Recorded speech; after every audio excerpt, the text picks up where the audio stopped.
नहीं भाई, जब वो एक मज़हब, एक धर्म को तोड़ने की कोशिश करेंगे और विदेश में जाके ये कहेंगे भी ये कड़ा डालना मना है, पगड़ी बांधना यहाँ मना है, गुरुद्वारे यहाँ मना है, तो और राहुल गांधी को क्या कहेंगे भाई?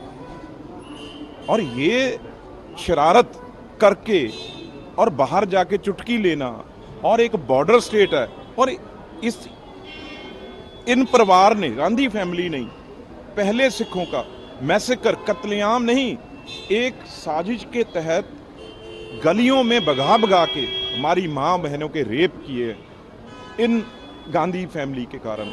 हजारों बच्चे, और वहाँ पे जो परिक्रमा है जहाँ लोग मतलब एक किनका भी वहाँ नीचे गिरने नहीं देते, और वहाँ पे इन्होंने लहू की, वहाँ एक तरह से नालियाँ वहाँ पे बह रही थी, और फिर अब इनका पेट नहीं भरा गांधी फैमिली का, सिखों के खून से सिखों को मरवा के अभी इनका पेट नहीं भरा, जो और सिखों को छेड़ रहे हैं अब, और सिखों को ये क्या करवाना चाहते हैं अपने। अब वैसे तो पॉलिटिक्स हो नहीं रही, अब ये कभी ओबीसी की बात करते हैं, और अब जो विदेश में बैठे टेररिस्ट ग्रुप कह रहे हैं उनकी सीधी बोली जो है पन्नू की, जहाँ जो फंडामेंटलिस्ट हैं वो राहुल गांधी ने बोली हैं, और मैं क्या राहुल गांधी को कहूँ फिर। रवनीत सिंह बिट्टू जैसे लोग चमचागिरी की हदें पार कर देते हैं। वो कल तक राहुल गांधी के घर के बाहर खड़े रहते थे, कांग्रेस कार्यालय में खड़े होकर राहुल गांधी जिंदाबाद के नारे लगाते थे और बड़े बड़े दावे करते थे।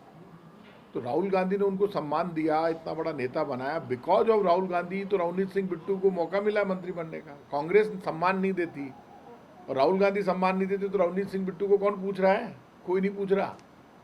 इसलिए जो उन्होंने बयान दिया है वो दुनिया जानती है कि आतंकवाद खत्म करने के लिए पंजाब में जब आतंकवाद का संकट था, तब आपको याद होगा इंदिरा जी ने कहा था, मैं रहूं या नहीं रहूं, देश रहना चाहिए, मेरे खून का अंतिम कतरा चाहे बह जाए, लेकिन पंजाब से आतंकवाद खत्म करके दम लूंगी।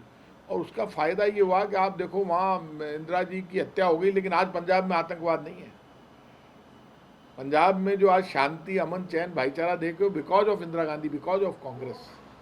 तो ये जो बात ये करते हैं ऐसे लोग, ये जो बड़ी बड़ी बातें करते हैं कि राहुल गांधी को, ये तो राहुल गांधी से डर पैदा हो गया बीजेपी के। तो बीजेपी का जो केंद्रीय नेतृत्व है वो राष्ट्रीय बीजेपी कार्यालय में बैठकर बीजेपी के बड़े नेता, इवन मुझे लगता है प्राइम मिनिस्टर तक, कुछ लोगों को ये कहते हैं मीटिंग में कि भाई आप बहुत गंदा बोलिए राहुल गांधी के लिए, वो बातें बोलिए जो लोगों के सीधा हार्ट पे अटैक। लोगों के सब समझ में आ गया कि हिंदू मुसलमान का मुद्दा क्यों बनाया जाता है, बीजेपी देश में दंगे क्यों करवाती है। हिंदू मुसलमान के नाम पर जब बीजेपी की डबल इंजन की सरकार है पूरे देश में, फिर भी जगह जगह दंगे करवाती है बीजेपी, क्योंकि बीजेपी के पास कोई एजेंडा ही नहीं है। ना बीजेपी संविधान की बात करती है, ना बीजेपी एसटी एससी की बात करती है, ना दलित की, ना ओबीसी की। बीजेपी बात करती है हिंदू और मुसलमान की। और राहुल गांधी तो उसी दिन जीत गए जिस दिन जातीय जनगणना का मुद्दा देश में राहुल गांधी ने उठाया। उन गलत क्या था, उनका जातीय जनगणना कराओ, और उस जातीय जनगणना के मुद्दे बीजेपी हट रही थी, अब आरएसएस कह रहा हाँ करा लो।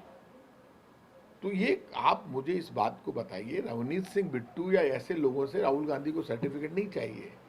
अब वो चमचागिरी कर रहे हैं बीजेपी की और अपने नंबर बढ़ाना चाहते हैं, बीजेपी में बढ़ा ले, लेकिन उससे रवनीत सिंह बिट्टू का तो कद गिरा, राहुल गांधी का कद बढ़ा है।